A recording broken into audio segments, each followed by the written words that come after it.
നമസ്കാരം, പ്രവാസി മലയാളിയിലേക്ക് സ്വാഗതം.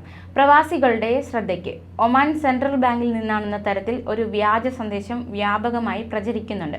ഇത്തരം മെസ്സേജുകൾ അവഗണിക്കണമെന്ന് ബാങ്ക് അധികൃതർ അറിയിപ്പ് നൽകിയിരിക്കുകയാണ്. പ്രിയപ്പെട്ട ഉപഭോക്താവെ, ഒമാൻ ID അപ്ഡേറ്റ് ചെയ്യാത്തതിനാൽ നിങ്ങളുടെ ATM കാർഡ് ബ്ലോക്ക് ആക്കിയിരിക്കുകയാണ്. ATM കാർഡ് തുടർന്നും ഉപയോഗിക്കുന്നതിന് താഴെ കാണുന്ന നമ്പറിൽ വിളിക്കുക.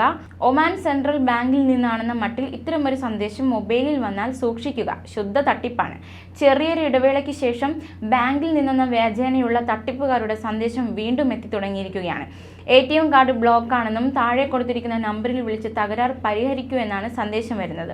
ഇത്തരം മെസ്സേജ് കിട്ടുന്നവർ ബാങ്കിൽ നേരിട്ട് ചെന്ന് അന്വേഷിച്ചപ്പോൾ അത് വ്യാജമാണെന്നും ബാങ്ക് ഇത്തരം മെസ്സേജുകൾ അയക്കില്ലെന്നുമാണ് അധികൃതർ വ്യക്തമാക്കിയത്. ആ നമ്പറിലേക്ക് തിരിച്ചു വിളിക്കുകയോ മെസ്സേജുകളോട് പ്രതികരിക്കുകയോ ചെയ്യരുതെന്ന മുന്നറിയിപ്പും അധികൃതർ നൽകുന്നു. പ്രതികരിച്ചാൽ ഉണ്ടായ നഷ്ടങ്ങൾക്ക് ബാങ്കുകൾ ഉത്തരവാദിയല്ലെന്നും പരമാവധി ജാഗ്രത പാലിക്കണമെന്നും അധികൃതർ ചൂണ്ടിക്കാട്ടുന്നുണ്ട്. വ്യക്തിഗത രഹസ്യ വിവരങ്ങൾ ആർക്കും കൈമാറരുത്. തട്ടിപ്പിനിരയായെന്ന് ബോധ്യപ്പെട്ടാൽ ആദ്യം ബാങ്കിനെ അറിയിച്ച് അക്കൗണ്ടും ക്രെഡിറ്റ് കാർഡും മരവിപ്പിക്കുകയോ റദ്ദാക്കുകയോ ചെയ്യണം. അല്ലെങ്കിൽ നേരിട്ട് ശാഖയിലെത്തി വിവരങ്ങൾ പുതുക്കണമെന്നും അധികൃതർ അറിയിച്ചു.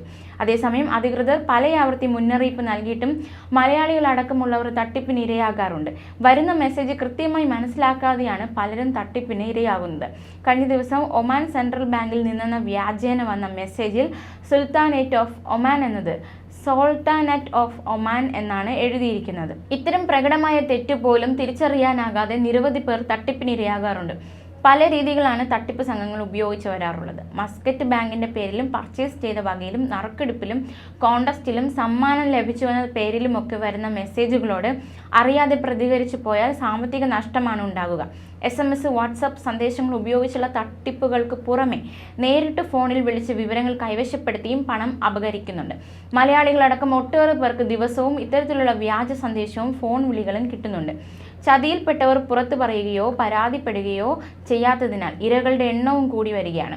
ബാങ്കുകളുടെയും ടെലിഫോൺ കമ്പനികളുടെയും ഹൈപ്പർ മാർക്കറ്റുകളുടെയും പേരിൽ തന്നെയാണ് വ്യാജ കോളുകളും സന്ദേശങ്ങളും കിട്ടുന്നത്. നറുക്കെടുപ്പിൽ സമ്മാനം കിട്ടിയിട്ടുണ്ടെന്നും പണം കൈമാറുന്നതിന് ബാങ്ക് അക്കൗണ്ട് വിവരങ്ങൾ കൈമാറണമെന്നും പറഞ്ഞാണ് കോളുകളും സന്ദേശങ്ങളും എത്തുക. Oman central bank, national bank of Oman, bank Muscat, bank Dhofar, Omantel, Ooredoo എന്നിവിടങ്ങളിൽ നിന്നെല്ലാം ഉപഭോക്താക്കൾക്ക് ഇടയ്ക്കിടെ മുന്നറിയിപ്പ് സന്ദേശങ്ങളും കിട്ടാറുണ്ട്.